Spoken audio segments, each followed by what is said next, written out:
Hey guys, tonight we slip into the shadowy, straw-strewn world of medieval sleep, where the line between rest and survival is as thin as a worn-out blanket. Picture yourself in a creaky timber house, the air thick with wood smoke and the faint whiff of damp wool. You're curling up on a lumpy mattress, praying the rats don't nibble your toes before dawn. It's a time when a good night's sleep could feel like a gamble. You probably won't survive this without at least one weird ritual, or a rogue chicken disturbing your dreams. So, before you get comfortable, take a moment to like the video and subscribe, but only if you genuinely enjoy what I do here. Drop a comment with your location and local time. I'm curious where you're drifting off from tonight. Now dim the lights, maybe turn on a fan for that soft background hum, and let's ease into tonight's journey together. You're in a medieval village, the year's somewhere around 1350, and bedtime is less about cozy pajamas and more about survival tactics. The sun's gone down, and the world outside your flimsy door feels alive with threats, wolves, bandits, or maybe just the neighbor's cow that keeps wandering into your yard. You don't just go to bed, you prepare for it like a mini siege. First, you check the fire, banking the embers so they'll last till morning without burning the house down. Fire's your lifeline, but it's also a traitor. One stray spark, and your thatched roof is toast. You rake the coals, muttering a quick prayer to St. Agatha, patron of fire prevention, because why not hedge your bets? Next, you've got this bizarre ritual involving a clay pot of water. You sprinkle a few drops around the room, a habit picked up from your grandmother, who swore it kept evil spirits at bay. Historians still argue whether this was a widespread Christian practice or a holdover from pagan water deities, but you're not taking chances. You splash a bit on the threshold, feeling faintly ridiculous but also relieved. The room's chilly, the wind's sneaking through gaps in the walls, so you pile on every blanket you own, scratchy wool, a patched linen sheet, maybe a moth-eaten fur if you're lucky. Your bed's a wooden frame with ropes crisscrossed to hold a thin mattress stuffed with straw, or, if you're fancy, feathers. It's lumpy, it smells like a barn, and it's still better than sleeping on the floor. You're not alone in this bedtime prep. Your whole family's in on it, each with their own quirks. Your brother insists on tying a sprig of rosemary under his pillow to ward off nightmares, a trick he learned from a travelling peddler. Your mother's muttering about the moon's phase, convinced a waning gibbous means restless sleep. These little habits aren't just quirks, they're your shield against a world that feels chaotic after dark. A mainstream fact, medieval people often slept in the same room as their family, sharing warmth and space in a way that'd make modern privacy nuts cringe. A quirky tidbit. Some folks believed sleeping with a knife under the bed could cut bad dreams, a practice that sounds like a recipe for accidental stabbings. You finally climb into bed, the straw crunching under your weight. The room's dark except for the faint glow of the hearth, and you're hyper-aware of every sound, the creak of the house, the distant hoot of an owl. You try to relax, but your mind's buzzing. Did you bolt the door? Is that scratching noise just the wind or something worse? You're tempted to get up and check, but the cold floorboards talk you out of it. Instead, you focus on your breathing, slow and steady, letting the day's worries slip away. It's not easy. Medieval life doesn't come with a wind-down playlist, but you've got your rituals, your prayers, and that trusty sprig of rosemary to see you through. As you drift off, you're vaguely aware of the world outside slowing down too. The village is quiet, save for the occasional bark of a dog or the clatter of a shutter in the wind. You're part of a rhythm, a collective surrender to sleep that binds you to your neighbors, your ancestors, even the king in his distant castle. But don't get too comfy. Tomorrow's another day of hauling water, dodging plague rumors, and hoping your roof doesn't leak. For now, though, you're safe, or as safe as anyone can be in a world where bedtime feels like an act of faith. You're settled into your medieval bed, the straw mattress poking your ribs, and just as you start to drift, something warm and feathery clucks beside you. You crack an eye open. Yep, there's a chicken nestled against your leg, its beady eyes glinting in the hearth's dim glow. Welcome to medieval life, where your bed's less a private sanctuary and more a communal crash pad for humans, animals, and the occasional uninvited pest. You nudge the hen, hoping it'll waddle off, but it just fluffs its feathers and stays put. You sigh, too tired to argue with poultry. This is normal. Your house isn't some sterile modern apartment. It's a living, breathing ecosystem, and you're sharing it with creatures that don't respect personal space. In a typical medieval home, especially for peasants, the line between indoors and outdoors is blurry. Your one-room cottage doubles as a barn, kitchen, and bedroom. The animals, chickens, a piglet, maybe a goat if you're doing well, aren't banished to a separate shed. They're right here, snuffling and scratching, because keeping them inside protects them from thieves and foxes. Plus, their body heat's a bonus in winter, when the wind howls through the cracks in your walls. You're used to the smell, a mix of damp fur, manure, and smoky wood, but it's not exactly aromatherapy. A mainstream fact, most medieval peasants kept livestock indoors at night, especially in colder climates, to safeguard their livelihood. Your cow's worth more than your furniture, so you let her fart you into oblivion. But it's not just the big animals. You've got smaller, less welcome bedmates, fleas, lice, and the occasional rat that thinks your toes are a midnight snack. You scratch an itch on your arm, wondering if it's a flea bite or just your imagination. Your neighbour swears by rubbing garlic on her skin to repel bugs, a quirky tidbit you're tempted to try, though you suspect it just makes you smell like a stew. Historians still argue whether these pest-repelling tricks were effective or just desperate folklore, but you're willing to believe anything that promises fewer bites. You shift, trying not to disturb the chicken, and feel something scurry across your blanket. You don't scream, medieval life's toughened you up, but you do mutter a curse under your breath. The animals aren't the only ones crowding your bed. Your whole family's crammed in too. Parents, siblings, maybe a cousin who showed up last week and never left. Privacy's a foreign concept. You're all tangled together like a litter of puppies, sharing warmth and germs. Your little brother's snoring, his elbow jabbing your side, and your sister's muttering about how the pig keeps stealing her blanket. You'd laugh if you weren't so tired.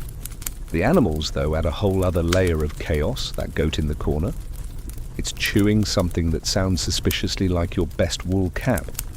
You make a mental note to check in the morning, but for now, you're too exhausted to care. The upside? There's a strange comfort in this crowded, noisy setup. The animals' soft rustling, the rhythmic breathing of your family, it's a reminder you're not alone in this harsh world. You pull the blanket tighter, ignoring the faint smell of chicken droppings, and try to focus on the warmth. But then the pig grunts loud enough to jolt you awake, and you can't help but chuckle. Who needs a rooster when you've got a pork alarm clock? You settle back, resigned to the fact that sleep's a team sport in this house. The animals, the bugs, the family, they're all part of the deal, and you've learned to live with it, even if it means waking up with feathers in your hair. As you drift off, you hear the soft cluck of the hen again, now tucked against your shin like it owns the place. You could shove it off, but honestly, it's kind of cozy. The world outside is dark and unpredictable, but in here, with the animals and the snores and the faint crackle of the fire, you feel a flicker of safety. It's not perfect, nothing in medieval life is, but it's home. You close your eyes, hoping the rats don't get too bold tonight, and let the hum of your crowded little world lull you to sleep. You're finally dozing off, the chicken's soft clucking fading into the background, when you shift and realize there's barely room to roll over. Your elbow bumps your sister's back, and your foot's wedged against your brother's knee. The bed's a battlefield, packed with bodies, and you're all fighting for a sliver of space on this creaky, rope-strung frame. Welcome to the great medieval bed shortage, where personal space is as mythical as a dragon, and sleeping alone is a luxury reserved for kings or hermits. You're in a peasant's cottage, and the whole family's crammed into one bed, or maybe just a pile of blankets on the floor if you're really scraping by. The straw beneath you crunches, and you're pretty sure you felt a mouse dart across your ankle. Sleep sounding less like rest and more like a wrestling match. In medieval times, beds were a hot commodity, a mainstream fact. Most households had just one proper bed, if that, and it was often shared by the entire family, sometimes even guests or strangers passing through. If you're lucky, your family's got a wooden bed frame with ropes to support a thin mattress, but if not, you're all heaped together on a pile of straw or rushes spread across the floor. The wealthier folks might have a curtained bed for a touch of privacy, but for you, it's a free-for-all. Your cousin, who's been visiting for 3 months, hogs the best blanket, and your little brother keeps kicking you in his sleep. You try to carve out a corner of the mattress, but it's like negotiating peace in a tavern brawl. Then there's the quirky tidbit. Some medieval folks believed sleeping too close to the ground invited bad spirits, or miasmas, foul air thought to carry disease. So you've propped up your bedding on a low platform, hoping to dodge whatever's lurking in the dirt. Historians still argue whether this was about health or superstition, but you're not risking it. You tug the blanket, trying to cover your feet without stealing it from your sister, who's already grumbling. The room's cold, the fire's down to embers, and the only warmth comes from the press of bodies around you. It's claustrophobic, sure, but it's also survival. Shared body heat is the only thing keeping frostbite at bay in winter. The bed shortage isn't just about space, it's about status. If you're a peasant, your bed might be a sack stuffed with hay, while the lord up in the manor's got a feather mattress and actual sheets. But even then, nobody's sleeping solo. Servants, siblings, even random travellers might pile in. You've heard stories of inns where strangers shared beds with no questions asked, which makes you glad you're just stuck with family. At least you know their fleas by name. You chuckle softly, imagining introducing yourself to a stranger's lice at an inn. "Pleased to meet you, Sir Rich." Your sister stirs, muttering for you to shut up, and you bite back a grin. The crowding's not just annoying, it's risky. Someone's always sick, and with everyone breathing in each other's faces, a cold spreads faster than gossip at the market. You're half convinced your brother's sniffles are going to be your problem by morning. And don't get started on the snoring. Your father's sawing logs like he's felling a forest, and it's a miracle anyone sleeps at all. You try to focus on the rhythm of it like a lullaby from a very loud bear, but it's tough, the straws poking through the mattress cover, and you're pretty sure the chicken from last night's sleepover has left a gift somewhere in the bedding. Still, there's a strange intimacy in this chaos.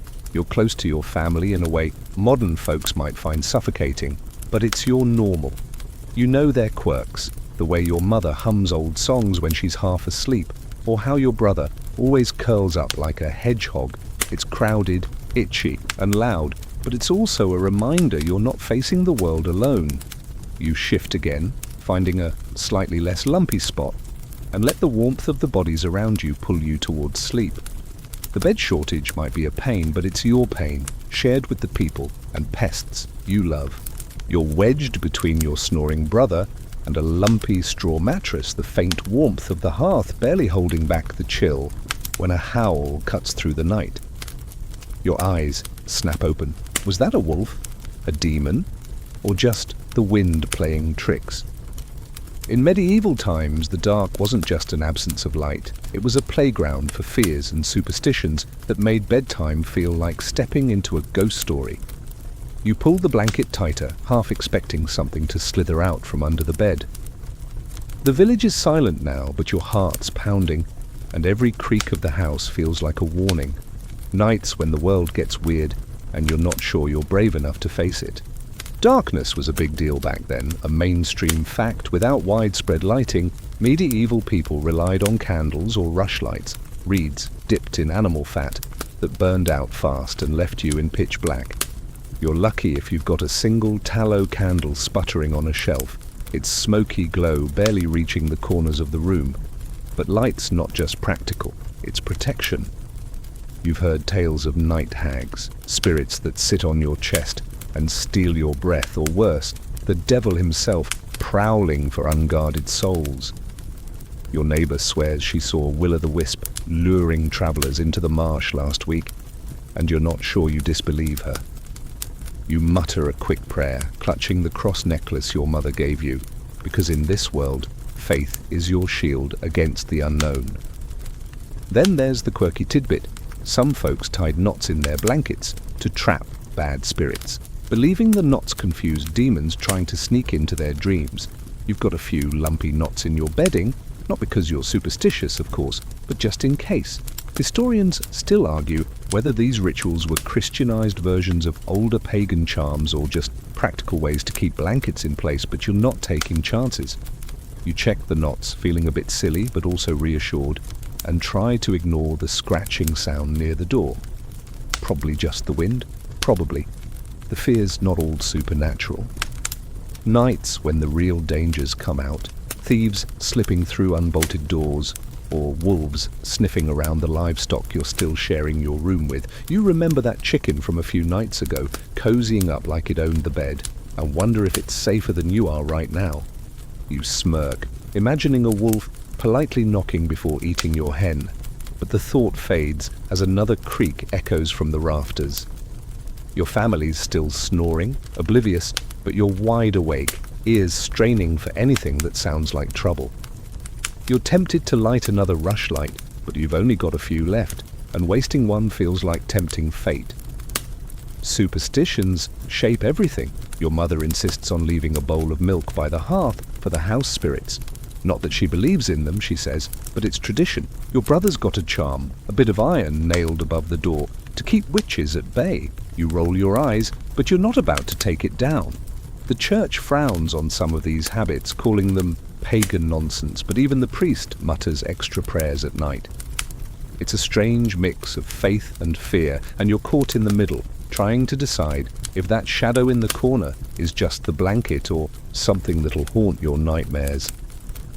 As you lie there, heart slowing, you focus on the familiar, the soft snuffle of the pig in the corner, the faint crackle of the fire. The fears are real, but so's your exhaustion. You tell yourself the knots in the blanket will hold, the prayers will work, and the wolves will stay outside. A yawn creeps up, and you let it pull you under, hoping the night hags are busy elsewhere.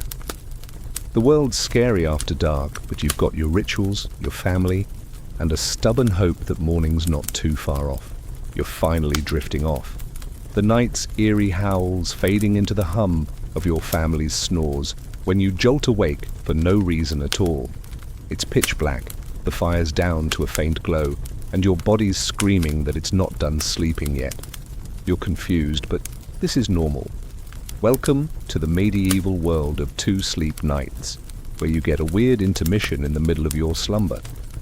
You lie there, staring at the shadowy rafters, wondering if you're supposed to do something with this bonus chunk of wakefulness. Your sister's muttering in her sleep, something about bread, and the pig in the corner snorts like it's judging her.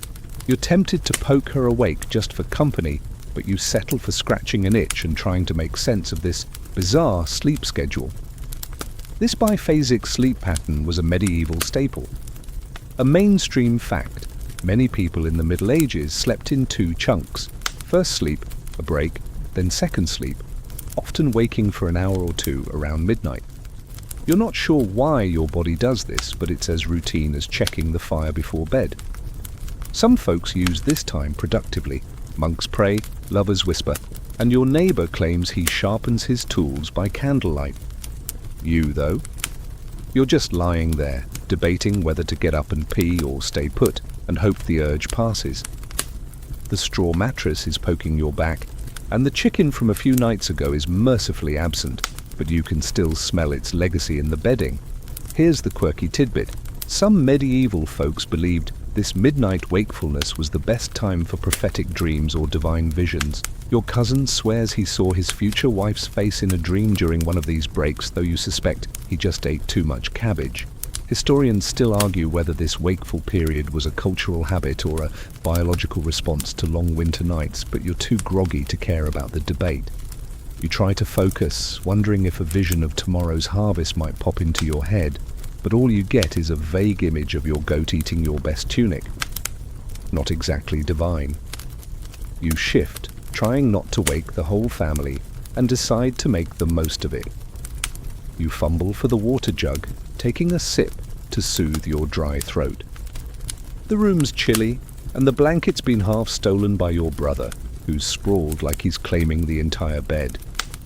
You tug it back, earning a sleepy grunt, and smirk. Small victories. You could light a rushlight and do something useful, like mend that hole in your shoe, but the thought of moving feels like climbing a mountain. Instead, you listen to the night, the distant hoot of an owl, the creak of the house settling. It's oddly peaceful, this pocket of time where the world feels paused. You remember your mother's stories about this wakeful hour. She says it's when angels are closest, listening to your thoughts. You're not sure you buy it, but you whisper a quick prayer anyway, asking for a good harvest and maybe fewer fleas. The knots in your blanket, tied to trap spirits, catch your eye in the dim light, and you chuckle softly. Better safe than sorry, right? Your mind wanders to the village gossip. The baker's wife swears she plans her day during these midnight moments, plotting how to outsmart her rival at the market. You're not that ambitious, you just want to get back to sleep before the rooster decides it's dawn. As you settle back, the straw crunching under you, you feel the pull of sleep returning. The wakeful hours slipping away, and your body's ready for round two. You nestle into the warmth of the crowded bed, ignoring your brother's elbow in your ribs, and let the quiet take over. The pig snuffles, the fire pops, and you're drifting again, wondering if second sleep will bring better dreams or just more cabbage visions. Either way, you're part of a rhythm older than the village itself, a strange dance of rest and wakefulness that makes medieval nights uniquely their own. You're sinking back into the haze of second sleep, the straw mattress, slightly less pokey, now that you've found a decent spot, when a distant bell tolls, sharp and insistent. It's not the village church, it's too late for that, but the faint clang from the monastery down the hill. You groan, realizing the monks are up, shuffling to their midnight prayers while you're just trying to catch a few more hours before the rooster screams. Their world of rigid schedules and candlelit chants feels a million miles from your crowded, pig-scented cottage, but their rules about sleep are strict, and you can't help but wonder what it's like to live by them. You pull the blanket tighter, the one with those spirit-trapping knots from a few nights ago, and try to imagine trading your lumpy bed for a monk's narrow cot. Monastic life was all about discipline, especially when it came to sleep, a mainstream fact. Monks followed the rule of Saint Benedict, which dictated a rigid schedule of prayers called the Divine Office, including a midnight service called matins or vigils. You picture yourself as a monk, dragged from a thin straw pallet in a chilly dormitory, your breath fogging in the dark as you stumble toward the chapel. Sleep's not a right, it's a privilege squeezed between prayers. You're allowed maybe 6 hours total, broken into chunks to fit the liturgy. None of this luxurious two-sleep nonsense you're used to. The bell's your master, not your body's whims, and oversleeping means a scolding or worse, a penance of extra scrubbing in the refectory. Here's the quirky tidbit. Some monasteries enforced a rule where monks had to sleep fully clothed, shoes and all, to be ready for sudden prayer calls or emergencies. You imagine trying to doze off in your scratchy tunic and boots, wondering how anyone got comfortable. Historians still argue whether this was about spiritual readiness or just practical for cold stone floors, but you're glad you're not dealing with it. Your own bed's crowded enough without adding hobnails to the mix. You shift, feeling a stray straw jab your side and smirk. Maybe the monks have it worse after all. At least you can wiggle out of your shoes before wrestling with your brother for blanket space. The monks' sleep rules aren't just about timing, they're about sacrifice. You've heard stories from a traveling friar who passed through last summer. Monks sleeping on bare boards, no pillows to mortify the flesh. Comfort's a sin, apparently, and a good night's rest is a temptation to avoid. You're not sure you'd survive that life. Your family's shared bed, with its fleas and chicken cameos, feels like a palace by comparison. You picture the monks chanting in the dark, their voices echoing off stone walls while you're cozy, well, cozy-ish, with the pigs soft snuffling in the corner. It's a different kind of devotion, one you're happy to skip. But it's not all grim. The monastery's rhythm has a strange beauty, like a song you don't quite understand. You imagine the flicker of candles, the rustle of robes, the quiet power of 100 voices praying in unison. It's a world where sleep's a battleground between body and soul, and the monks are warriors in their own way. You, though? You're just fighting to keep your sister from stealing the blanket again. You tug it back, earning a sleepy mumble, and let out a quiet chuckle. Monks might have their bells, but you've got your own battles right here. As you settle back, the monastery bell fades, and the night wraps around you again. The monks are probably kneeling now, their prayers rising like smoke, while you're sinking into the familiar chaos of your bed. You're grateful for the freedom to sleep on your own terms, even if those terms include a lumpy mattress and a goat that started chewing something in the dark. You close your eyes, letting the warmth of your family and the faint crackle of the fire pull you under, ready for the second sleep to carry you through till dawn. You're drifting back into sleep, the monastery bells a distant memory, when a sharp itch on your leg yanks you awake. You scratch, cursing the fleas that seem to throw a nightly festival in your bedding. The straw mattress beneath you is a far cry from the feather beds you've heard nobles brag about, and as you shift it crunches like a pile of autumn leaves. Welcome to the gritty reality of peasant bedding, where comfort is a rumor and your nightly battle involves more than just carving out space among your snoring family. You're surrounded by the familiar smells of damp wool, wood smoke, and that pig in the corner, but the bedding itself, scratchy, lumpy, and crawling with critters, is the real challenge. You pull the blanket closer, checking those spirit-trapping knots from a few nights ago, and wonder how anyone gets any rest in this itch fest. Peasant bedding was no joke, a mainstream fact. Most medieval peasants slept on mattresses stuffed with straw, hay, or sometimes dried leaves, laid on a rope-strung wooden frame or directly on the floor. Yours is straw, and it's about as cozy as sleeping on a pile of twigs. Every time you move, it pokes through the thin cloth cover, jabbing your sides like an annoyed neighbor. You've tried fluffing it, but that just stirs up dust and the occasional beetle. Your family's crammed in with you, their body heat a blessing in the chilly room, but it doesn't help when you're scratching every 5 minutes. You're half tempted to borrow that garlic trick your neighbor mentioned to fend off fleas, but you'd rather not smell like a stew pot. Here's the quirky tidbit. Some peasants stuffed their mattresses with dried nettles, believing the prickly plants warded off evil spirits or even cured aches. You've heard your cousin swear by it, claiming his back's never felt better, but you're skeptical. Adding more prickles to your bed sounds like a prank. Historians still argue whether this was a health remedy or just another superstition layered onto a hard life, but you're not desperate enough to try it yet. You scratch another bite, muttering about how the fleas seem to love you more than your sister, who's sleeping soundly despite the same buggy bed. You smirk, imagining the fleas holding a vote to crown you their favorite target. The bedding's not just uncomfortable, it's a health hazard. Straw mattresses are breeding grounds for pests, fleas, lice, even mites that make your skin crawl just thinking about them. You've heard of folks airing out their bedding in the sun to kill the bugs, but with your family's workload, who has time for that? The straw gets damp from the dirt floor, especially in winter, and mold's a constant threat. You're pretty sure the musty smell in the corner isn't just the pig's fault. Your mother's always nagging about shaking out the bedding, but it's a losing battle. You try to focus on the warmth of the blanket, patched and threadbare but better than nothing, and ignore the faint rustle of something moving in the straw. Despite the misery, there's a strange pride in making do. You've heard tales of nobles with their fancy feather beds, but you bet they don't know how to sleep through a flea onslaught like you do.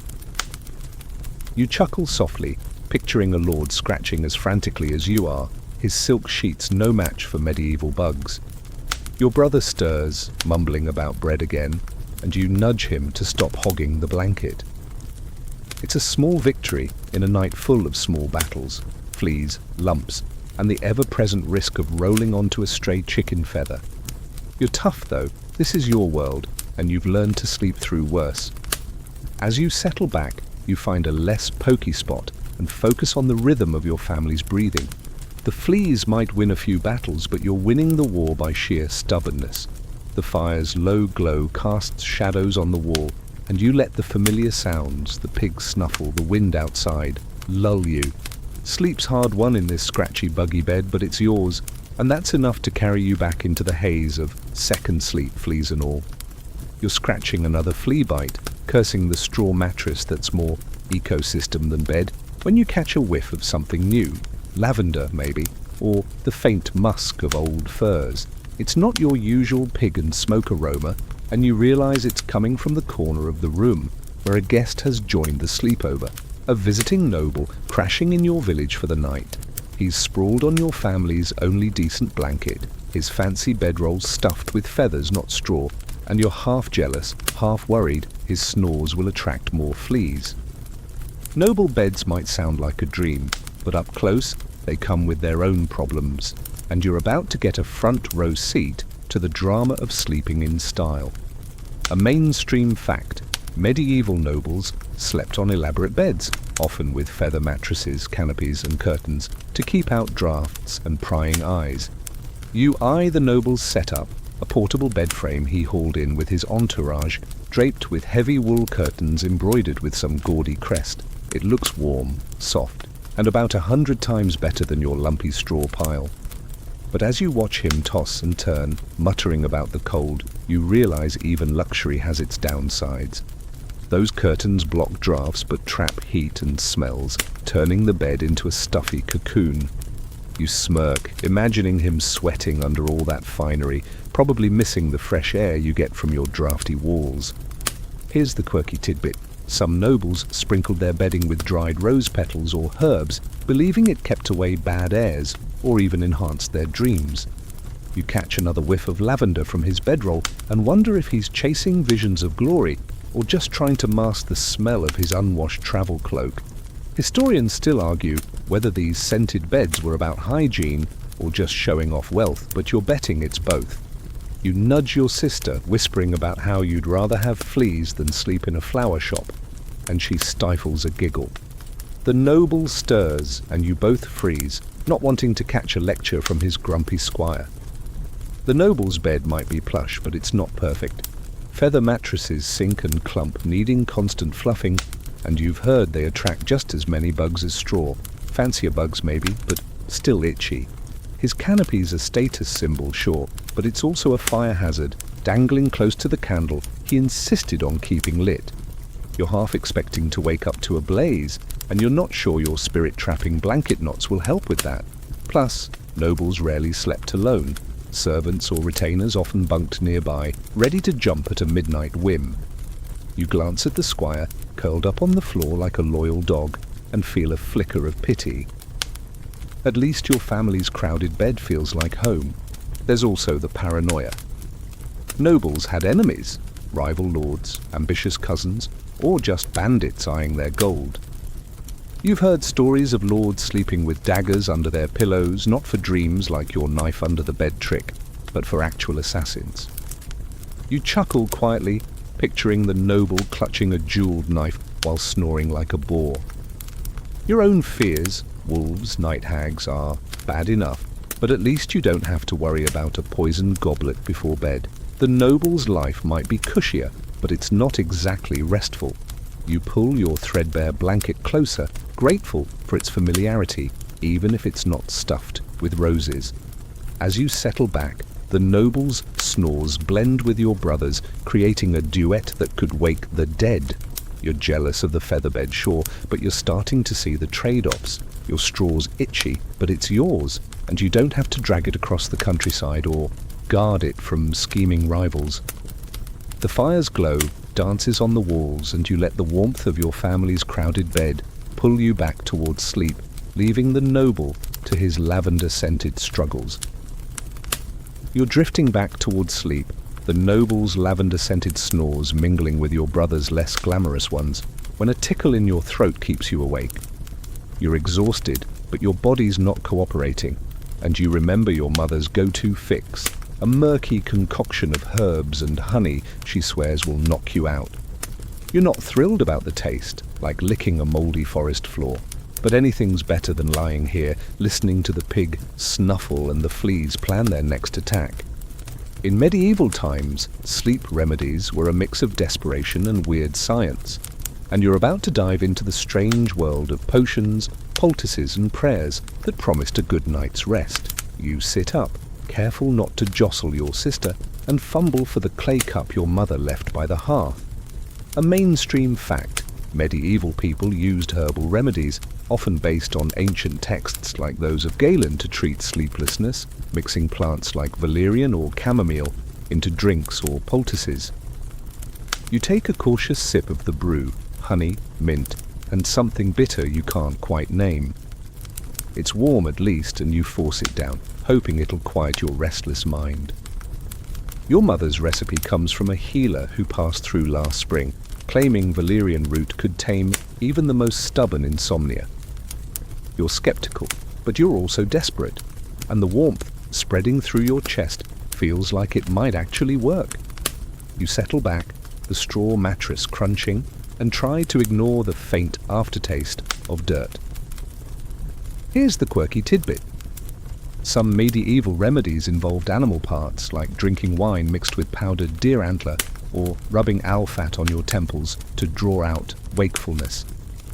Your neighbor tried the owl fat trick once and smelled like a barnyard for a week, which you teased her about mercilessly. Historians still argue whether these remedies were based on folklore or early pharmacology, but you're glad your mother stuck to herbs. You imagine smearing owl grease on your forehead and chuckle softly. Good luck explaining that to the fleas.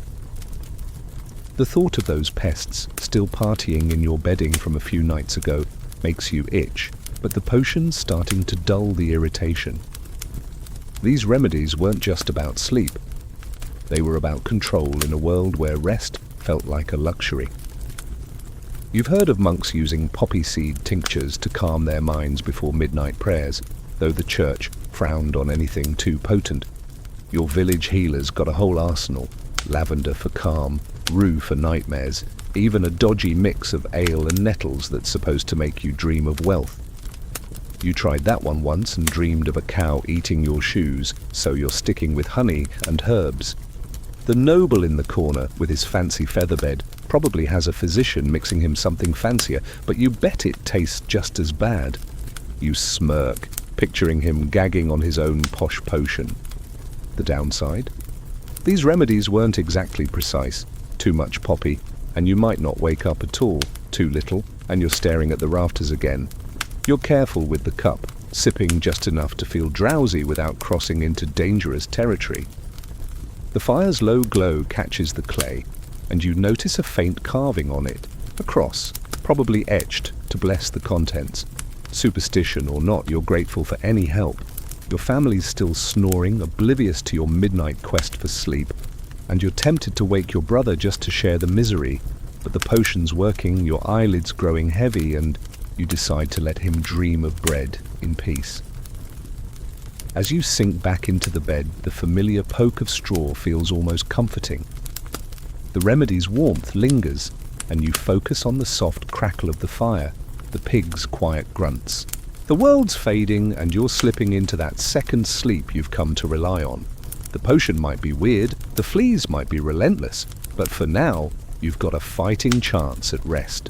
You close your eyes, hoping the herbs keep the owl-fat dreams at bay and let the night carry you away. You're sinking into the haze of second sleep, the bitter aftertaste of your mother's herbal brew still lingering, when a faint crash outside snaps you awake. Your heart jumps. Is that a fox after the chickens or something worse? The night's always been a playground for trouble, and in your village, darkness brings out thieves, drunks, and the kind of chaos that makes you double-check the door's bolt. You lie still, ears straining, but all you hear now is the wind and your brothers snoring, rivaling the nobles from a few nights ago. You're tempted to get up and investigate, but the cold floor and the memory of those spirit-trapping knots in your blanket keep you rooted. Welcome to the medieval night, where crime and chaos lurk just beyond your flimsy walls, turning bedtime into a test of nerve. A mainstream fact, medieval towns and villages often lacked organised night watches, leaving homes vulnerable to theft and vandalism after dark. Your cottage, with its wobbly door and gaps in the walls, is about as secure as a basket of eggs in a fox den. Thieves knew nighttime was their best cover. Rushlights and candles were scarce, and most folks were too poor to waste them on patrols. You've heard stories of bandits sneaking in to steal grain or, worse, livestock, which is why the pig's still snuffling in your room. You glance at it, half expecting it to stand guard, and smirk. Fat chance, unless the thief's scared of a loud grunt. Here's the quirky tidbit. Some villages had a custom where people left small offerings, like a loaf of bread, outside their doors to bribe thieves into leaving them alone. Your neighbour swears it works, but you think it's just feeding the rats. Historians still argue whether this was a practical deterrent or a superstitious plea for protection, but you're not convinced either way. You'd rather keep your bread for breakfast than gift it to some shadowy figure who might nick your only good blanket. The thought of a thief tripping over the chicken that keeps sneaking into your bed makes you chuckle softly.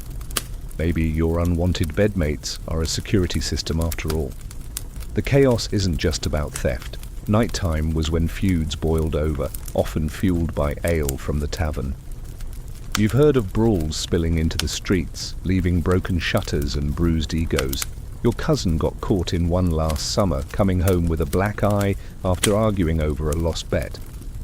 Then there's the risk of fire. Someone's careless candle could torch half the village, and you're painfully aware of how close your thatched roof is to the hearth. You check the embers, glowing low, and mutter a quick prayer to St. Agatha, like you did during that first bedtime ritual.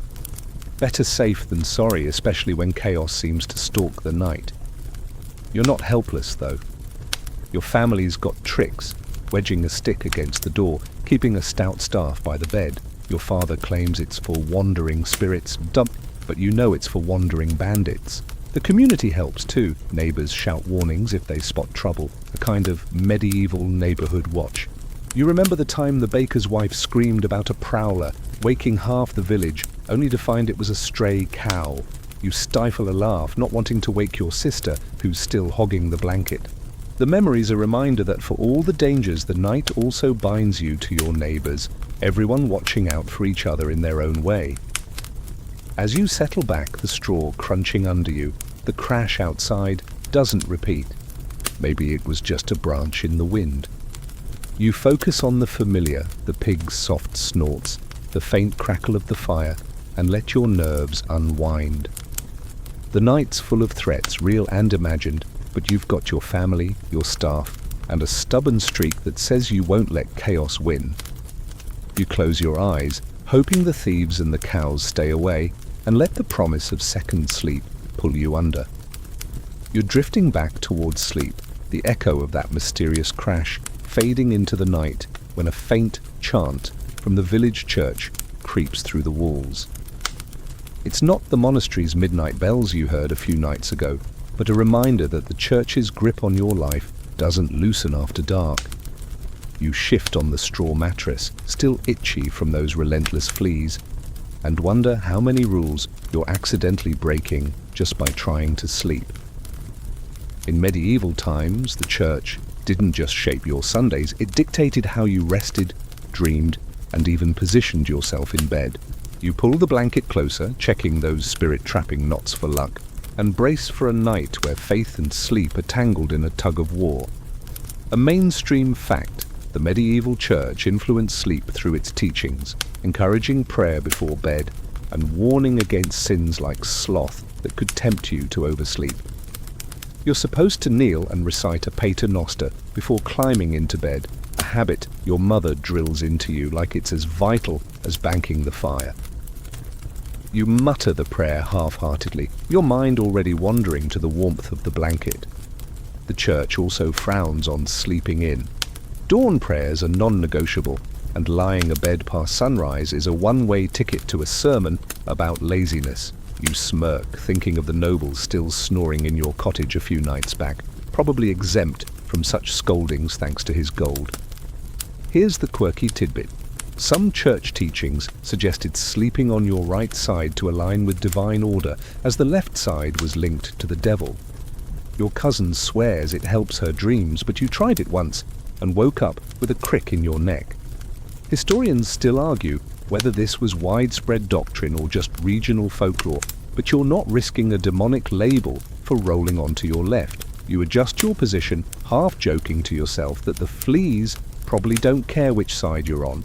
The pig in the corner grunts as if agreeing, and you stifle a chuckle. Maybe it's got its own theological opinions. The church's rules go deeper than posture. You're supposed to avoid impure thoughts before sleep, which is tough when your mind's buzzing with worries about tomorrow's chores or that thief you heard rustling outside. Night times when the devil's busiest, or so the priest says, tempting you with doubts or, worse, lustful dreams. You blush, grateful for the dark, and try to focus on holy thoughts, but it's hard when your brother's elbow is jabbing your ribs. The church also pushes fasting before bed to keep your soul pure, but your family's too poor to skip meals, so you hope a quick prayer covers it. You whisper one now, asking forgiveness for that extra hunk of bread at supper. Then there's the matter of dreams. The church claims some are divine messages, others demonic tricks. You've heard of saints visiting sleepers with visions, but your dreams are mostly about lost sheep or, embarrassingly, the baker's apprentice. You're not sure if that's a sin, but you're not confessing it either. The priest's always on about keeping a clear conscience before sleep, which feels like a trap. How do you control what your mind does when you're out cold? You sigh, scratching another flea bite, and wonder if the monks, with their rigid prayer schedules, have it easier. At least their nights are structured, unlike your chaotic mix of snores, pigs, and sudden noises. As you settle back, the church's chant fades, leaving just the crackle of the fire and your family's breathing. The church's rules are strict, but they're also a comfort, a rhythm that ties you to something bigger. You're not sure if you're sleeping righteously, but you're doing your best, and that's got to count. You close your eyes, hoping for dreams that won't land you in the confessional, and let the warmth of the crowded bed pull you towards second sleep, fleas, prayers and all. You're sinking back into the familiar haze of second sleep, the church's distant chants fading, when you catch a whiff of something sharp, maybe vinegar, or the sour tang of old sweat. It's not the pig this time, it's you, or rather, the half-hearted attempt at hygiene you managed before bed. You're sprawled on the straw mattress, still dodging your brother's elbow, and realize that getting clean in medieval times is less about soap and more about a weird mix of rituals and wishful thinking. You scratch a flea bite, wondering if those spirit-trapping knots in your blanket could ward off smells too, and brace for the bizarre world of pre-sleep grooming, where cleanliness is as much a hope as a habit. A mainstream fact, medieval hygiene was limited by scarce water and soap, so most people relied on dry washing, wiping down with cloths or scraping skin with tools like strigils, or quick rinses in cold streams. You've got a chipped basin by the hearth, filled with water you hauled from the well earlier. It's murky, shared by the whole family, and about as inviting as a swamp. You splashed your face before bed, more out of habit than effectiveness, and rubbed your hands with a rough cloth your mother insists cleans the sin away. It didn't, but it did leave your skin raw. You're tempted to skip it tomorrow, but you know she'll notice, and her lectures are worse than fleas. Here's the quirky tidbit. Some folks used urine as a cleanser, believing its ammonia could scrub stains or even whiten teeth. Your neighbor swears by it, but you gagged when she offered to show you. Historians still argue whether this was common or just a desperate peasant trick, but you're sticking to water, murky or not.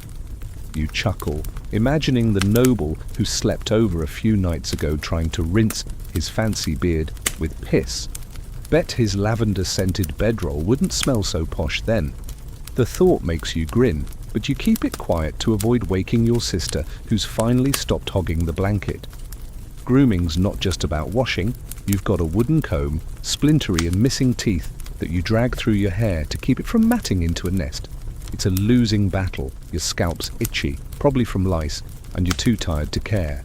Your mother's got a trick of rubbing mint leaves on her skin to freshen it, which you tried once and regretted when the fleas seemed to love it even more. Then there's the knife you use to scrape dirt from under your nails, the same one you keep under the bed for cutting bad dreams, because multitasking is the medieval way. You smirk, picturing it as your all-purpose hygiene and demon-slaying tool.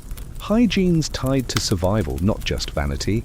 Dirty skin means infections, and with no doctor in the village, a bad cut could be a death sentence. You've heard of barbers doubling as surgeons, which sounds like a terrible idea. And you're glad your family's too poor to afford their services. The church also has opinions, because of course it does. Last week's sermon warned that neglecting cleanliness could offend God. You're not sure how your muddy feet are a sin, but you add it to the list of things to mutter prayers about. The water in the basin's looking grim, but you dip your fingers anyway, hoping it's enough to keep both God and the fleas at bay. As you settle back, the straw crunching under you, the fire's glow catches the basin, glinting off its chipped edge. You're not clean by modern standards, but you're clean enough for 1350, and that's what counts. The pig snuffles, the wind rattles the shutters, and you let the warmth of the crowded bed pull you back towards sleep. Hygiene might be a battle, but you've fought worse, like that chicken that keeps sneaking in. You close your eyes, hoping tomorrow's wash is less of an ordeal, and drift into the night's embrace, smells and all.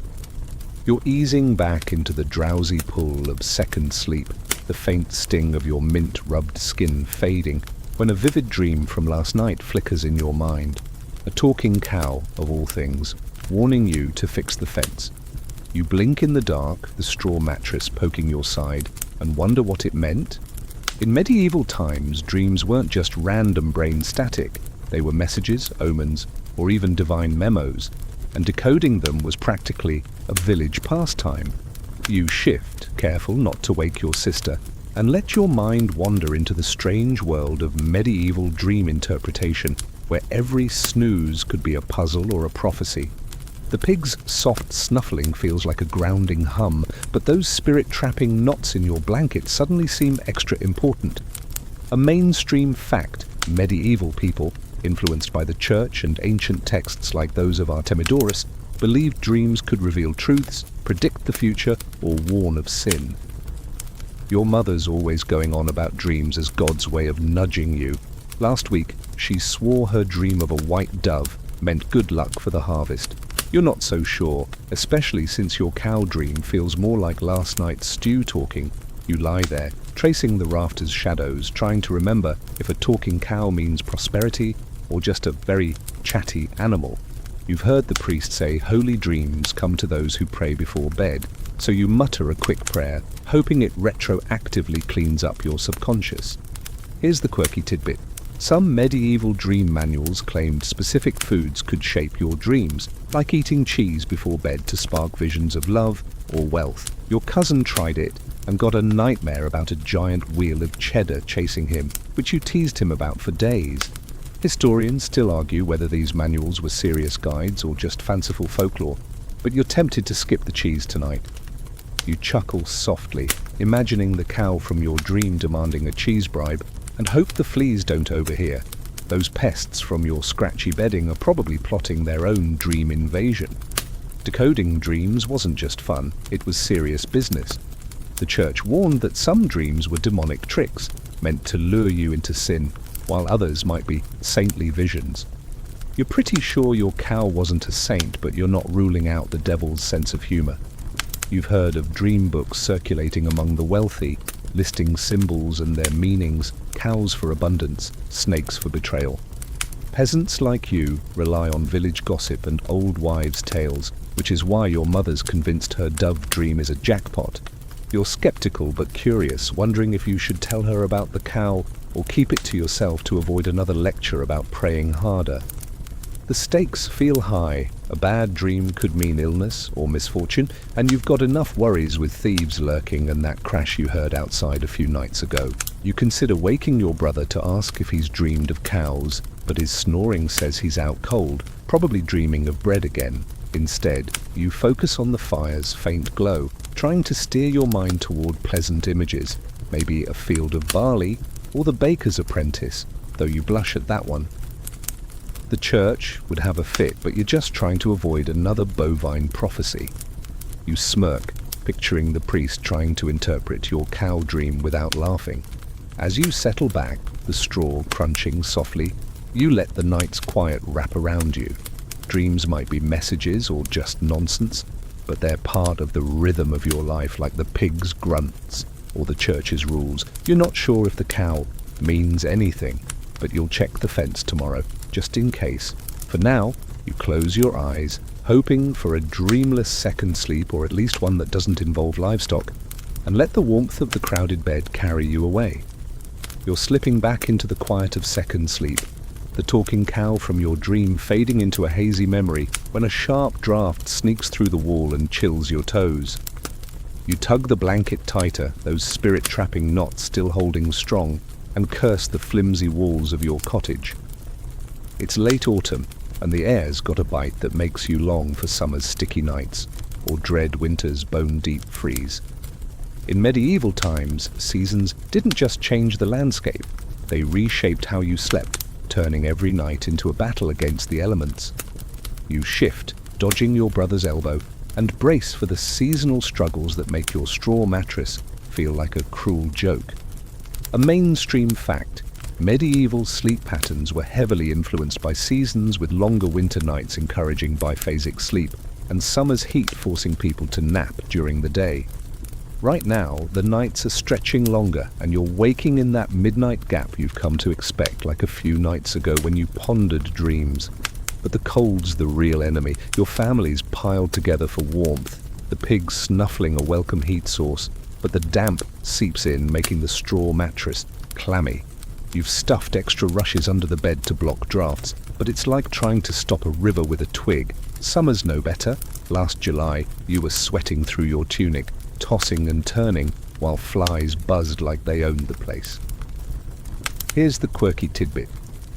Some folks believed sleeping with a stone warmed by the fire could fend off winter's chill tucked against their feet like a medieval hot water bottle. Your neighbour swears by it, but you tried it once and woke up with a bruised ankle. Historians still argue whether this was a practical trick or just another superstition, like tying knots to trap spirits. You chuckle, imagining the noble who slept over with his fancy feather bed juggling a hot rock.